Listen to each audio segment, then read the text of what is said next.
ఎవడు భక్తితో నాకు పత్రమైనను పుష్పమైనను ఫలమైనను ఉదకమైనను ఫలాపేక్షరహితముగా సమర్పించుచున్నాడు అట్టివానిని నేను ప్రీతితో స్వీకరించుచున్నాను.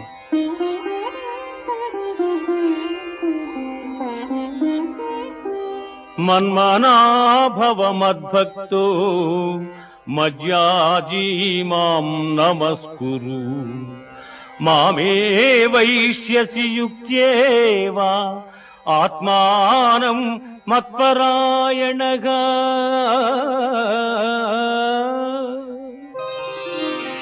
పార్థ నాయందు మనస్సు లగ్నము చేసి ఎల్లకాలముల యందు భక్తి శ్రద్ధలతో స్థిరచిత్తుడవై పూజించితివేని నన్నే పొందగలవు.